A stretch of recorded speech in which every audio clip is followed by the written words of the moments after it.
Assalamu alaikum wa rahmatullahi wa barakatuh. Alhamdulillahi alladhi hadana lihadha wa ma kunna linahtadiya lawla an hadana Allah.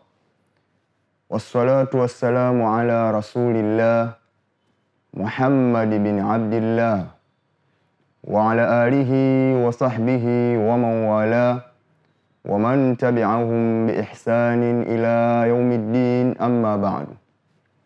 Watukufu wa Islam, ama baada ya kumshukuru Mwenyezi Mungu Subhanahu wa Ta'ala na kumtakia rehma na amani mtume wetu Muhammadin sallallahu alayhi wasallam, wapenzi watazamaji wa chaneli yetu ya Rabta TV, leo tupo katika mwendelezo wa kuelezea kisa cha baba yetu Nabiullahi Adam alayhi salam. Walillahi alhamdu, kisa kilichopita tulielezana namna Mwenyezi Mungu Subhanahu wa Ta'ala alivyomuumba baba yetu Adam alayhi salam. Na leo watukufu wa Islam, wapenzi watazamaji, tutakumbushana baada ya kuumbwa Nabiullahi Adam alayhi salam kitu gani kilifuata. Mwenyezi Mungu Subhanahu wa Ta'ala, jambo lililofuata baada ya kumuumba Nabiullahi Adam alayhi salam ni jambo la ilmu, kwa maana alimfadhilisha Nabiullahi Adam alayhi salam, alimfanya kuwa bora, kumtofautisha na viumbe vingine kwa kumpa ilmu na mambo mengine. Na huu ndio utukufu wa mwanadamu. Mwanadamu Mwenyezi Mungu Subhanahu wa Ta'ala amemtofautisha na viumbe vingine kwa kumpa ilmu, akili na mambo mengine. Tunapata faida kwamba mwanadamu yeyote, kutokana na asili ya baba yetu Adam alayhi salam, alipoumbwa jambo lililofuata lilikuwa ni jambo la ilmu. Hivyo na sisi kama wanadamu, baada ya kuwa mtu ameumbwa akatiwa tumboni kwa mama yake kwa muda wa miezi 9, akazaliwa, kinachofuata maisha yake yote ni ilmu, kama ambavyo Mwenyezi Mungu Subhanahu wa Ta'ala alifanya kwa baba yetu Nabiullahi Adam alayhi salam. Kwa hiyo jambo lililofuata baada ya kuumbwa Nabiullahi Adam alayhi salam lilikuwa ni jambo la ilmu. Allamahu Allahu asma'al ashya'i kulliha wa faddalahu bidhalika 'ala al-malaika. Mwenyezi Mungu Subhanahu wa Ta'ala alimfundisha Nabiullahi Adam majina ya vitu vyote, wa faddalahu bidhalika, kisha akamfanya bora kwa hiyo ilmu 'ala al-malaika, dhidi ya malaika. Kwa utaona watukufu wa Islam, umuhimu wa ilmu haukuanza leo. Umuhimu wa ilmu ulianza tokea kwa baba yetu Adam alayhi salam. Baada ya kuumbwa na Mwenyezi Mungu Subhanahu wa Ta'ala, jambo lililofuata ni jambo la ilmu. Alimtofautisha na kumpa ubora na kumpa utukufu, kumtofautisha na viumbe vingine kwa kumpa ilmu. Ndio Mwenyezi Mungu Subhanahu wa Ta'ala akatumia utaratibu wa kumfundisha Nabiullahi Adam alayhi salam. Kisha baada hapo akawaambia malaika waeleze vile vitu. Malaika kwa kuwa hawakuwa na ujuzi, wakashindwa kueleza vile vitu. Mwenyezi Mungu Subhanahu wa Ta'ala nini alikitaka? Mwenyezi Mungu Subhanahu wa Ta'ala aliandaa utaratibu wa kumfadhilisha Nabiullahi Adam alayhi salam dhidi ya malaika. Aliandaa utaratibu maalum wa kumfundisha Nabiullahi Adam, kisha akawaambia malaika waelezee vile vitu, wakashindwa kueleza vile vitu, mpaka Mwenyezi Mungu Subhanahu wa Ta'ala alipomwambia Nabiullahi Adam alayhi salam avieleze vile vitu, kuwaeleza wao. Hii ni utaratibu maalum ambao Mwenyezi Mungu Subhanahu wa Ta'ala ameuandaa, kwa maana isingewezekana Nabiullahi Adam aambiwe na Mwenyezi Mungu Subhanahu wa Ta'ala aeleze jambo ambalo yeye hakusomeshwa. Mwenyezi Mungu Subhanahu wa Ta'ala alianza kumsomesha kwanza, kisha baadaye akaja kumwambia Nabiullahi Adam alayhi salam aeleze yale majina ya vitu. Na Mwenyezi Mungu Subhanahu wa Ta'ala akasema wa'allama Adama asma'a kullaha thumma aradahum 'ala al-mala'ika faqala anbi'uni bi asma'i ha'ula'i in kuntum sadiqin. Qalu subhanaka la ilma lana illa ma 'allamtana innaka antal alimul hakim. Mwenyezi Mungu Subhanahu wa Ta'ala anasema katika Qur'an, wa'allama Adama asma'a kullaha, akamfundisha Nabiullahi Adam majina ya vitu vyote. Ibn Kathir anaeleza, anasema allamahu asma al-ashiya'i kulliha dhawatiha wa sifatiha wa af'aliha.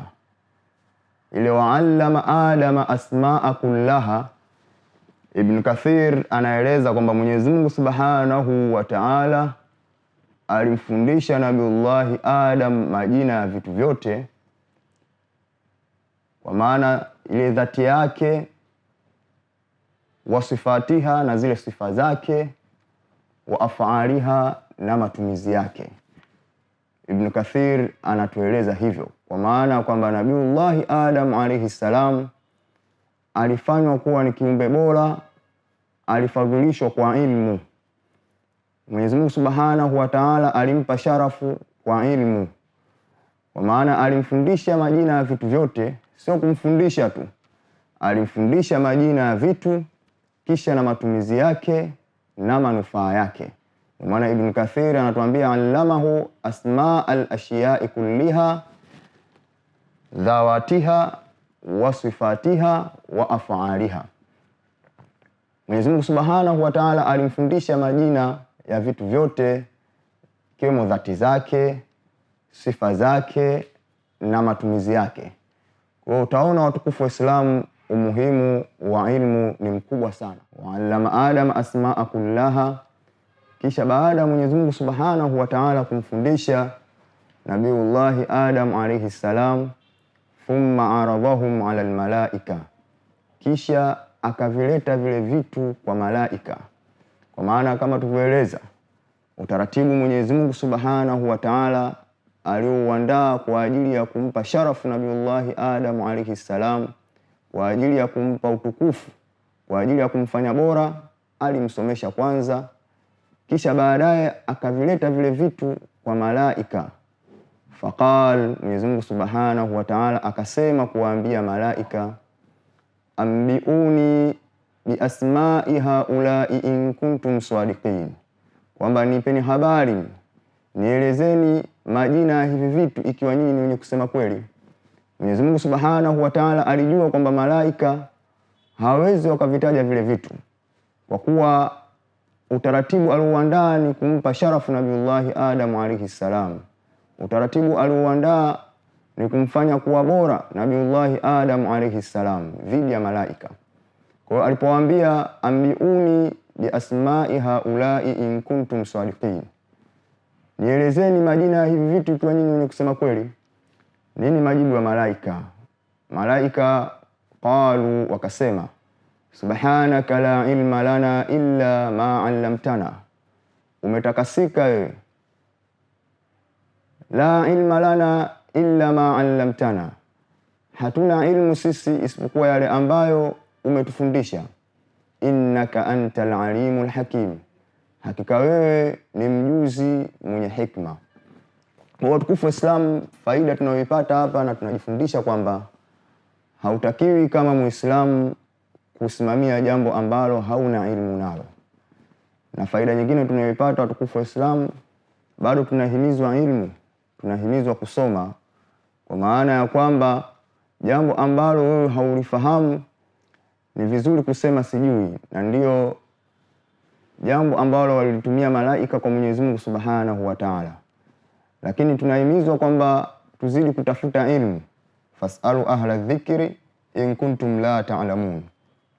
Hivyo baada ya malaika kuelezwa na Mwenyezi Mungu Subhanahu wa Ta'ala, mnieleze majina ya hivi vitu, qalu subhanaka la ilma lana illa ma 'allamtana, kutakasika ni kwako, hatuna ilmu sisi isipokuwa yale ambayo umetufundisha. Mwenyezi Mungu Subhanahu wa Ta'ala akamwambia Nabiullahi Adam alayhi salam awaelekeze malaika yale majina ya vile vitu, kwa maana kwamba tunapata faida tena watukufu wa Islam. Mtu ukimuuliza jambo ambalo halifahamu, kinachotakiwa akisema hajui, kwa maana umsomeshe. Ndio jambo ambalo tunapata faida hapa. Baada ya kuwa malaika wamesema subhanaka la ilma lana illa ma 'allamtana, subhanaka la ilma lana illa ma 'allamtana innaka antal alimul hakim, hakika wewe ni mjuzi mwenye hikma. Mwenyezi Mungu Subhanahu wa Ta'ala qala ya Adam anbi'uhum bi asma'ihim falamma anba'ahum qala alam aqul lakum inni a'lamu ghaiba as-samawati wal ardi wa a'lamu ma tubdun wa ma kuntum taktumun. Mwenyezi Mungu Subhanahu wa Ta'ala akamwambia Nabiullahi Adam alayhi salam, ya Adam, ewe Adam, anbi'uhum bi asma'ihim, waeleze majina yao. Falamma anba'ahum, zamani Nabiullahi Adam alipowaeleza wao, qal, Mwenyezi Mungu Subhanahu wa Ta'ala akasema kuwaambia malaika, alam aqul lakum inni a'lamu ghaiba as-samawati wal ardi, hivi sikuwaambieni nyinyi kwamba mimi ninajua yalofichamana mbinguni na ardhini, ninajua yalofichamana katika mbingu na katika ardhi, wa a'lamu ma tubdun, na ninajua yale mnaoyadhihirisha, wa ma kuntum taktumuni, na yale mnaoyaficha. Mwenyezi Mungu Subhanahu wa Ta'ala aliweka utaratibu maalum wa kumfanya Nabiullahi Adam alayhi salam kuwa ni kiumbe bora kwa kumpa ilmu. Lakini katika tafsiri ya At-Tabari anatueleza kwamba as-sawabu anna Allah 'allamahu asma'a jami'al ashiya'i, kauli iliyokuwa sawa sawa kwamba Nabiullahi, Mwenyezi Mungu Subhanahu wa Ta'ala alimfundisha Nabiullahi Adam alayhi salam majina ya vitu vyote. Lakini kuonyesha utukufu wa kupewa ilmu Nabiullahi Adam alayhi salam na kufanywa kuwa ni bora dhidi ya viumbe vingine, ni kwamba sisi nyimati zote siku ya Kiyama, kwa hadithi iliyopokewa na Imam Bukhari na Muslim, iliyopo katika sahihi Bukhari na sahihi Muslim, Mtume Muhammad sallallahu alayhi wasallam anaeleza ya kwamba yajtami'ul mu'minun, watakusanyika waumini, fayatun, kisha watamwijilia Nabiullahi Adam alayhi salam, yaqulun, watasema kumwambia Nabiullahi Adam alayhi salam, ya Adam anta abul bashar, kwamba ewe Adam, wewe ndio baba wa watu wote. Khalaqakallahu biyadihi, Mwenyezi Mungu Subhanahu wa Ta'ala amekuumba kwa mkono wake. Wa 'allamaka asma'a kulli shay'in, na amekufundisha majina ya kila kitu. Kwa hiyo kwamba sisi tutakapofika siku ya Kiyama tutakwenda kujifakhiri kwa Nabiullahi Adam alayhi salam, kwa kuwa yeye Mwenyezi Mungu Subhanahu wa Ta'ala alimpa sharafu na alimtukuza kwa kumpa ilmu. Hivyo ni kwamba Nabiullahi Adam alifanywa kuwa bora, kwa maana ni sisi sote wanadamu tumefanywa kuwa ni viumbe watukufu sana, kama ambavyo Mwenyezi Mungu Subhanahu wa Ta'ala ameeleza katika Qur'an, walaqad karramna bani adama, hakika tumemtukuza mwanadamu, hakika tumemfanya kuwa bora mwanadamu. Hivyo watukufu wa Islam, kuna haja ya kujifundisha ilmu baada ya kuwa sisi tumezaliwa. Maisha yetu so yote ni ilmu, kwa sababu Nabiullahi Adam alayhi salam baada ya kuwa ameumbwa na Mwenyezi Mungu Subhanahu wa Ta'ala, jambo lililofuata lilikuwa ni jambo la ilmu. Lakini ukiacha na maneno ya wanazuoni akiwemo Ibn Kathir, At-Tabari, Ibn Taymiyyah anaeleza ya kwamba Nabiullahi Adam alayhi salam Mwenyezi Mungu Subhanahu wa Ta'ala ndiye alimfundisha. Kwa maana Nabiullahi Adam alayhi wasalam, watukufu wa Islam, hakuna alipopata ilmu kwa mwanadamu yoyote, hajapata ilmu kwa mwanadamu yoyote isipokuwa amesomeshwa na Mwenyezi Mungu Subhanahu wa Ta'ala. Ibn Taymiyyah anaeleza hivyo kwamba Nabiullahi Adam alayhi salam, Mwenyezi Mungu Subhanahu wa Ta'ala yeye ndiye aliyomsomesha. Hivyo Nabiullahi Adam alayhi salam hakusomeshwa na mwanadamu yoyote, kwa sababu yeye ndiye mwanadamu wa kwanza kuumbwa na Mwenyezi Mungu Subhanahu wa Ta'ala. Baada ya kumuumba, Mwenyezi Mungu Subhanahu wa Ta'ala akamfadhilisha, akamfanya kuwa bora kwa kumpa ilmu. Lakini watukufu wa Islam, ukiacha maneno ya Ibn Taymiyyah, kipi kingine tunajifunza katika kisa hiki? Tunajifunza mambo mengi sana. Baada ya kuwa Mwenyezi Mungu Subhanahu wa Ta'ala amempa ilmu Nabiullahi Adam alayhi salam, jambo lililofuata akatengeneza heshima kwa Nabiullahi Adam alayhi salam. Amara Allahu almalaikata an yasjudu li Adama fasajadu illa Iblisa.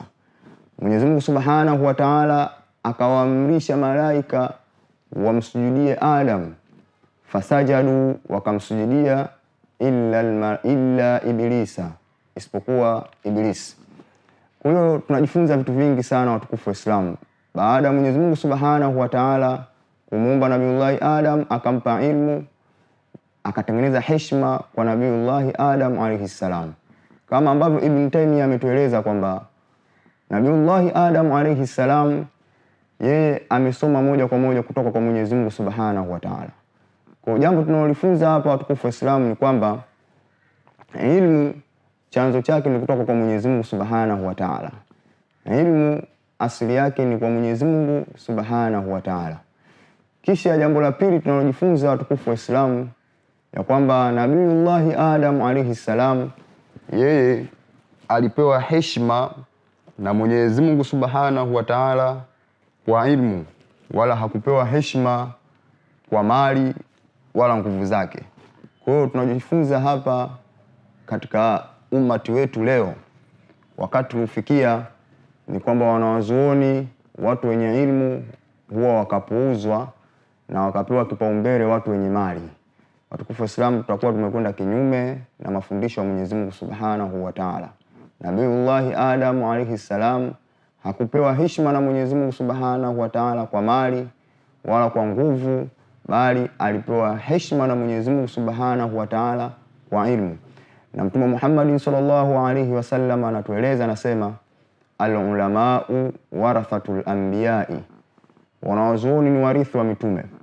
Na Nabiullahi Adam alayhi salam, ukiacha kuwa ni mwanadamu wa kwanza kuumbwa na kuwa yeye ni abul bashar, lakini yeye Nabiullahi Adam alayhi salam ndio awwalun nabii, ndiye mtume wa kwanza.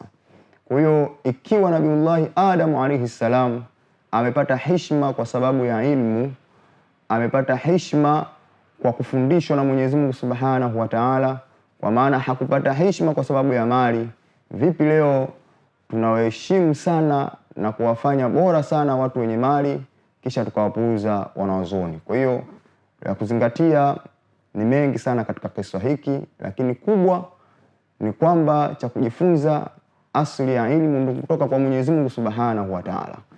Kisha Mwenyezi Mungu Subhanahu wa Ta'ala akamfanya bora mwanadamu kwa kumpa ilmu.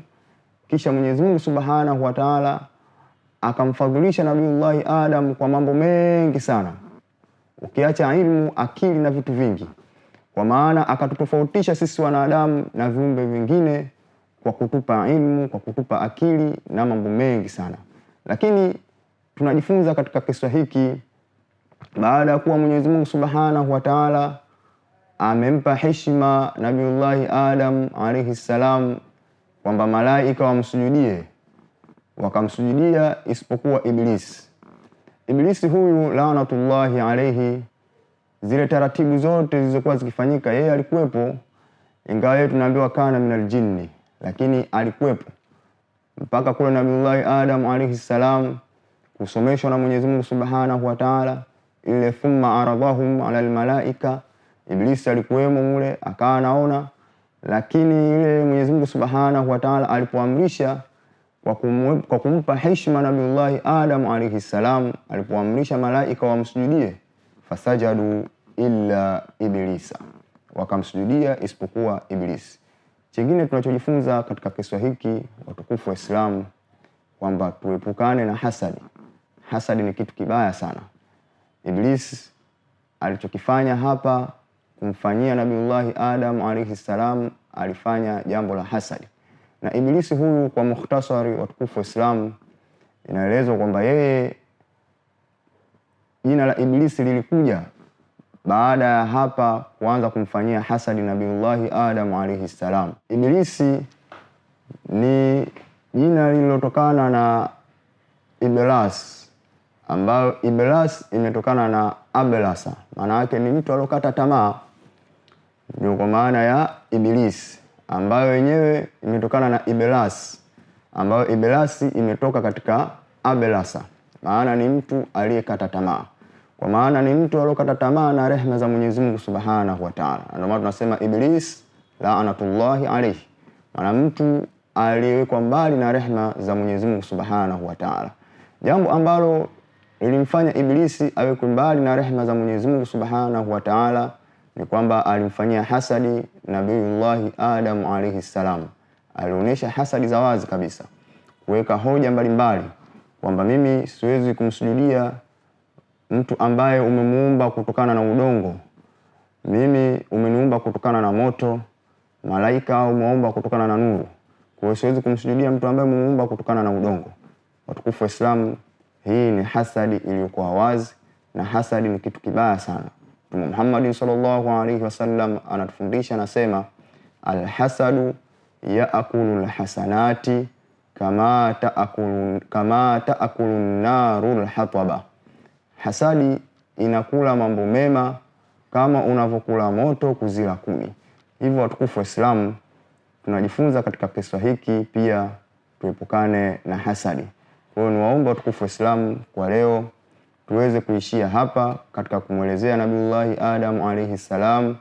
Kipindi hiki tulichokieleza hapa ni kipindi cha kwamba baada ya kuumbwa Nabiullahi alayhi salam alipewa ilmu na Mwenyezi Mungu Subhanahu wa Ta'ala. Ima jambo linalofuata baada ya Mwenyezi Mungu kumpa ilmu Nabiullahi alayhi salam, tutakuja kueleza maisha yake ya peponi, aliishi vipi peponi na mpaka kutolewa na Mwenyezi Mungu Subhanahu wa Ta'ala peponi ilikuwa kuwaje. Wama alaina illa albalaghul mubin. Wassalamu alaikum wa rahmatullahi wa barakatuh.